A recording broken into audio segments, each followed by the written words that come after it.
At some point in everybody's life, they look back and they'll go, back in my day, this, and this. I was watching a movie this past week where someone actually put a CD into a portable CD player, and I was like, what is that? Nobody does that anymore. Why is that going on? And everybody's going to look back at some point and go, man, back in my day, we used to fill in the blank, whatever that might look like. And one of the things that I think as I look back into my day is skate nights at Skate Island in Omaha were one of the biggest deals that would always happen, like once a month. You could count on skate night. And it was a lot of fun because I would get there, you'd rent your skates, everybody would be falling down, you would race your friends, but then there would be the awkward moment where the DJ would go, ladies' choice. And it really stunk because all the guys would leave the floor. You would circle the skating rink and all the girls would be skating around the middle, and you would sit there and wonder, well, am I going to skate with anyone, or do I even want to be skated with someone? Because I couldn't decide which would be more, which would be worse. Having the person that I like actually choose me, or have someone I don't like choose me. And so what I opted for was video games. Well, at this point in Mark, we have been looking at Jesus has been gathering crowds. You could only imagine as people were being healed, ministered to, man, Jesus was offering hope that crowds and crowds of people were coming to Jesus. And he was at this point in his ministry where he was ready to choose leaders. And we see this in Mark chapter 3, and I want to read this to you.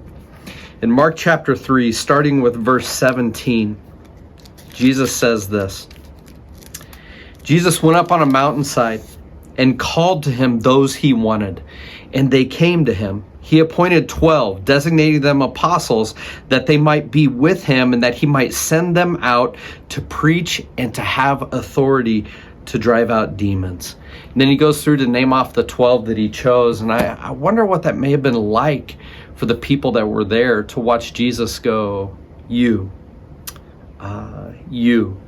and you, and you. And the cool thing about it, what I appreciate about it, is the people that he chose, they weren't necessarily the most gifted. They weren't the most eloquent speakers. They weren't developed and trained. He was looking for something that the rest of the world would have looked right past. And he saw quality. And I think about that because in Scripture it says God has called us to be a kingdom of priests, a royal priesthood, to carry a message. And he appointed those 12 apostles to carry a message as well. And like he said, look, I'm choosing these people. They're going to be the ones that I'm going to send them out to preach and to cast out demons and to carry a message to the world. And that message was the hope of Jesus Christ resurrected. That message was the hope that Parker talked about last week at that rally night, where you guys, like over a dozen people, surrendered their lives to Jesus for the first time. And we had the opportunity to witness them making those decisions. And so that was the message that he was wanting them to carry forward, was this message of hope. And I think about us, and like we've been set apart as well. Like what we talked about last week, like God sees you, God knows you, he has called you, he has set you apart to be a royal priesthood, to carry his message of hope to a hurting world. And I think about that, and we are all of humanity, every person that you go by every day is carrying a message.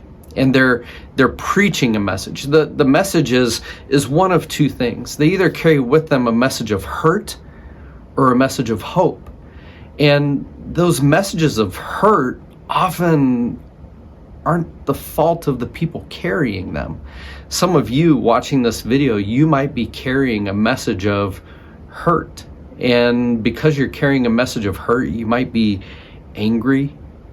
You might be just constantly down. You might have unhealthy behaviors in your life because you're carrying this message of hurt. And I think about how God has called us to carry that message to the world, and we're always going to carry a message, what does that even look like? And because a lot of us feel this pressure of going, okay, so God's calling us to preach, and I want to look at you and I go, yeah, he is. And some of you are going, I hate speech class. I don't want to talk in front of anyone. I don't have anything to do with public speaking. Stay away from microphones. I've got some hope for you. The idea of preaching, carrying your message to a hurting world, may not be you using your words. In fact, a message of hope more often might be like you sitting and listening. Message of hope might be more like you taking time to lend a helping hand to someone, and you don't have to say a word. A message of hope might be when you see the look on their face, just asking a question on how are you doing. Carrying that message of hope to a broken world, because the sermon that you preach, everybody thinks that your sermon has to be 20 minutes long and it has to have 3 points and a bunch of snazzy illustrations and things like that, but that's not true at all. Some of the most powerful sermons are preached without a single word being spoken. Like, I think about the elderly person that has no ability to mow their grass, scoop their driveway, the single mom that just simply needs some help, maybe just a break watching her kids so that she can go to the grocery store in peace. That the greatest sermon to be preached could be more about your actions than it actually is about your words. And those actions and attitudes will preach volumes of hope to people. So you don't have to feel the pressure of putting together a sermon and putting it on a video or doing anything like that, because your sermon that God is calling you to preach could just be the sermon of your life in relationship to others.